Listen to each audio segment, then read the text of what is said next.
Makala ya 23 ya mashindano makubwa ulimwenguni katika upande wa mpira wa miguu kwa maana ya kombe la dunia yanaendelea huko katika nchi za Amerika ya Kaskazini kwa maana ya Marekani, Mexico na Canada. Lakini stori kubwa ni timu ya taifa ya Haiti kutokea Amerika ya Kaskazini ambako ni taifa la Caribbean ambalo limeonekana kuwa na mtindo wa kitofauti hasa kutokana na kutumia jezi ambazo zina bendera ya taifa ya Poland. Je, unafahamu nini siri iliyoko chini ya pazia? Nakwenda kuangazia hapa kinaga ubaga juu ya kile ambacho taifa la Haiti wamekifanya kwenda kwa mashindano ya kombe la dunia mwaka huu 2026, ikiwa ni mara yao ya pili kushiriki kwenye haya mashindano. Mara ya kwanza ilikuwa ni mwaka 1974. Miaka 52 imepita, hatimaye wamerejea tena. Naitwa Leopard John, sauti ya mvua. Niko hapa na Longina John ambaye atakwenda kukupitisha na kukupatia kile ambacho pengine ulikuwa unataka kufahamu, lakini leo muda umefika sahihi. Longina, stories zimekuwa ni nyingi hasa kuihusu Haiti na juu ya kile ambacho wamekifanya juu ya matumizi ya jezi yenye bendera ya Poland kwenye mashindano makubwa ya kombe la dunia. Pengine history, rekodi, sababu ni nini hasa mpaka tunashuhudia kitu kama hichi kwa taifa la Haiti, taifa kutokea Amerika ya Kaskazini? Ni jambo ambalo watu wengi huenda wanaona lakini hawajaamua kulifuatilia. Sasa kwa mujibu wa swali, mimi maelezo yako hivi. Mnamo mwaka 1802 Napoleon kutoka nchini Poland alituma jeshi la wananchi wa Poland kuingia nchini Haiti, ambapo kipindi kile tunasema kwamba Haiti ilikuwa inakabiliwa na ujasusi wa uuzwaji wa wanadamu, yani wanadamu, yani sisi wanadamu tulikuwa tunauzwa kama bidhaa. Si unaelewa, kwenye nchi ya Haiti sasa kwamba za utumwa wakiwa chini ya Mfaransa. Kipindi hicho Haiti alikuwa chini ya Mfaransa mwaka 1802, ambapo Napoleon yeye kutuma lile jeshi la wananchi, jeshi la nchi yake kwenda nchini Haiti ni kuendeleza ule ujasusi ambao ulikuwa unaendelea ndani ya nchi ya Haiti. Lakini bwana wanasema mnyonge mnyongeni, haki yake tumpatie. Mnamo kilichokuja kutendeka bwana ilikuwa ni vice versa. Baada ya wanajeshi kutoka nchini Poland kuingia ndani ya nchi ya Haiti, walifanya vitu vikaenda ndivyo sivyo, yani walienda kinyume na matarajio ya Napoleon alivyoagiza. Walivyofika nchini Haiti, waliamua kuungana na wanajeshi wa nchi ya Haiti kwa ajili ya kuwasaidia kujitoa ndani ya mikono ya jeshi la Mfaransa kipindi hicho, na kuepukana na adha ya kuuzwa kama bidhaa kutoka nchi fulani kwenda nchi nyingine, kutoka nchi ya Haiti kwenda nchi zingine ambazo zilikuwa zinaizunguka Haiti. Ndio. Baada ya hapo bwana, miaka ilisogea. Kwa mara ya kwanza Haiti anapata uhuru mwaka 1804 chini ya Jean Jacques. Kwa mara ya kwanza Haiti inapata uhuru wake. Ndipo ambapo Jean Jacques aliamua kwanza, zawadi aliyowapa wale wanajeshi wa Poland ilikuwa ni kuwapa uraia wa moja kwa moja ndani ya ile nchi ya Haiti, kwa sababu walifanya kitu cha kishujaa sana.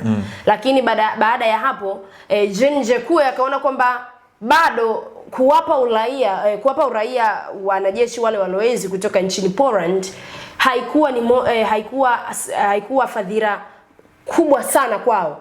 Akaamua, ili kuonyesha kwamba hawa watu ni watu ambao wamelisaidia taifa kupata uhuru, akaamua kwamba kuwapa heshima, kwamba kila timu ya taifa ya Haiti inapokuwa inacheza, basi kwenye jezi zao kutakuwa na bendera ya Poland pale. Dhumuni ni nini kufanya vile? Ni kuwaheshimisha, kuwaheshimisha, lakini pia ni kuonyesha dunia kwamba wale pale ni mashujaa ambao walikuwa miongoni mwa wanajeshi wa nchi ya Haiti ambao walipambania Haiti kupata uhuru mnamo mwaka 1804. Ndio maana mpaka leo hii tunavyozungumza Haiti, kwenye katiba za Haiti taifa la Poland linasadikika kuwa ni taifa ambalo lilifanikisha mpango mkakati lilipambana. Lilipambana na kufanikisha mpango mkakati wa Haiti kupata uhuru wake. Na ndio maana leo, kesho kutwa na miaka inayokuja mingine tutaendelea kumuona Haiti akiwa amevalia jezi zenye bendera ya Poland kwenye upande wao wa kushoto kama si wa kulia.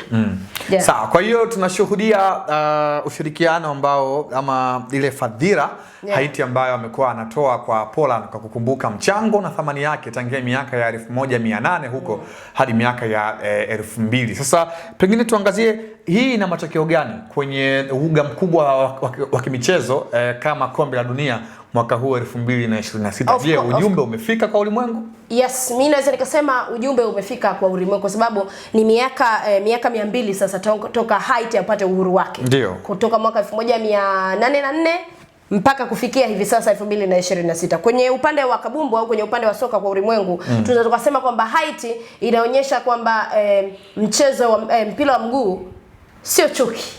Sijui unaendelea vizuri, na mpira wa mguu una nafasi kubwa kuonyesha ushirikiano.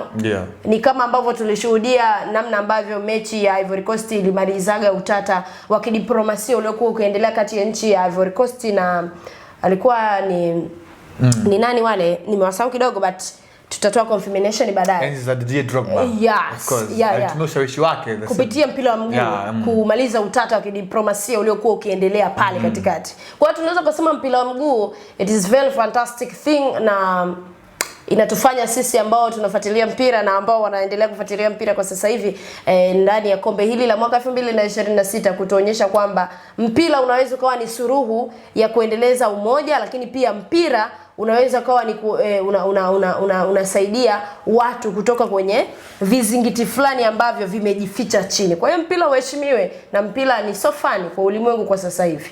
Mpira ni so fun kwa ulimwengu wa sasa hivi, ndivyo ambavyo anatamatisha Longina John ambaye amekupatia historia ya taifa la Haiti kutokea Amerika ya Kaskazini hadi kuishuhudia katika mashindano makubwa ya kombe la dunia mwaka huu 2026, ambako watu wengi tulikuwa tunajiuliza ama kutokufahamu kwa nini timu ya taifa ya Haiti inavalia jezi zenye bendera ya timu ya taifa la Poland kunako ubavu wake wa kulia ama kushoto. Hatimaye leo utata na ukakasi wote umeweza kuufahamu. Ndio maana nimekwambia kwamba Anuari TV ndio mahala pake kwa taarifa za kiburudani, michezo, lakini pia taarifa zote ambazo unatamani kuzipata kwa wakati, hapa ndio mahala pake. Naitwa Leopard John, sauti ya mvua. Nikushukuru kwa wewe ambaye umekuwa nami mwanzo mpaka tamati kwa siku ya leo. Hadi wakati mwingine, kwa heri kwa sasa. Nyuma ya kamera alikuwepo Agnes Alois.